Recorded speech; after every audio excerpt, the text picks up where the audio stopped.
Dharmapuri Indian sports and கார்மெண்ட்ஸின் விளையாட்டு உலகம். இந்தியன் ஸ்போர்ட்ஸ் அண்ட் கார்மெண்ட்ஸ் வழங்கும் விளையாட்டு உலகம் நிகழ்ச்சியோடு இணைந்திருக்கிறோம். நிகழ்ச்சியில் முதலாவது ஒரு தகவல். இந்தியா ஆஸ்திரேலியா அணிகள் இடையிலான 3வது டெஸ்ட் கிரிக்கெட் போட்டி பிரிஸ்பேனில் நடைபெற்று வருகிறது.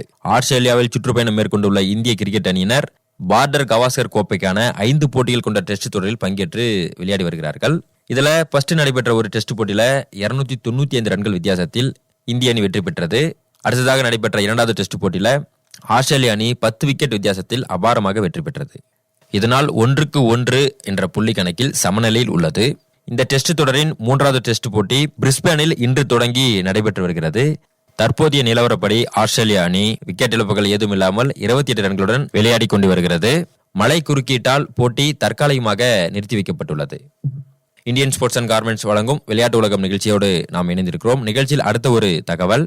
21 வயதுக்குட்பட்டோருக்கான 9வது பெண்கள் ஜூனியர் ஆசிய கோப்பை ஹாக்கி போட்டி ஓமன் தலைநகர் மஸ்கட்டில் நடைபெற்று வருகிறது. இதில் பங்கேற்றுள்ள 10 அணிகள் இரு பிரிவாக பிரிக்கப்பட்டு லீக்கில் மோதுகின்றன.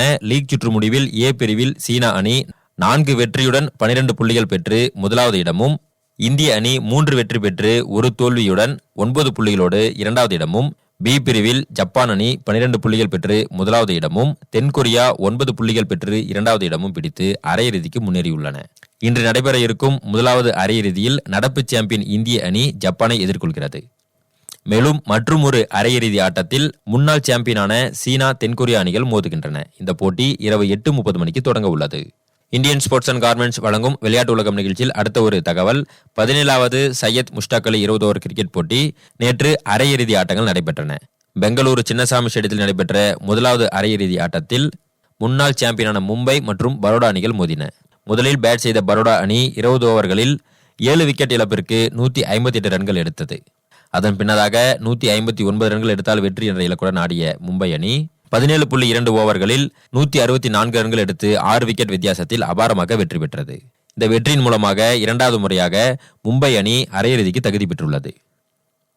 இதே மைதானத்தில் பகல் இரவாக நடைபெற்ற மற்றும் ஒரு அரையிறுதி ஆட்டத்தில் முன்னாள் சாம்பியனான டெல்லி மற்றும் மத்திய பிரதேச அணிகள் மோதின. டாஸ் ஜெயித்த மத்திய பிரதேச அணி ஃபீல்டிங்கை தேர்வு செய்தது. முதலில் ஆடிய டெல்லி அணி 20 ஓவர்களில் 5 விக்கெட் இழப்பிற்கு 146 ரன்கள் சேர்த்தது. 147 ரன்கள் எடுத்தால் வெற்றி என்று பின்னர் ஆடிய மத்திய பிரதேச அணி 15.4 ஓவர்களில் 3 விக்கெட் இழப்பிற்கு 152 ரன்கள் எடுத்து 7 விக்கெட் வித்தியாசத்தில் வெற்றி பெற்றது. இந்த வெற்றியின் மூலமாக 2வது முறையாக இறுதிப் போட்டிக்குள் நுழைந்தது.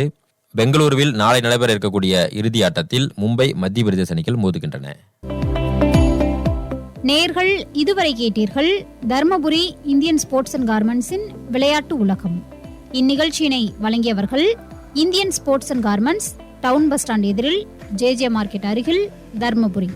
தொடர்புக்கு 9443778701.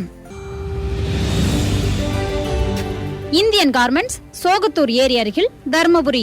பள்ளி கல்லூரி மாணவர்களுக்கான டி-ஷர்ட் லோயர்கள் பொங்கல், தீபாவளி, விநாயகர் சதுர்த்தி, உங்கள் ஊர் திருவிழாக்கள் என அனைத்து விதமான விழாக்களுக்கும் உங்கள் மனதிற்கு பிடித்தமான வண்ணங்களில் தங்களின் விருப்பத்திற்கேற்ற டிசைன்களில் டி-ஷர்ட்டுகள் பிரிண்ட் செய்து தைத்து தரப்படும். இந்தியன் கார்மெண்ட்ஸ், சோகத்தூர் ஏரி அருகில், தர்மபுரி. தொடர்புக்கு 9443778701. விளையாட்டு பொருட்கள் வாங்க இந்தியன் ஸ்போர்ட்ஸ் அண்ட் கார்மெண்ட்ஸுக்கு வாங்க. Indian sports and garments, town bus stand எதிரில், ஜே மார்க்கெட் அருகில், தர்மபுரி. தொடர்புக்கு 9443778701.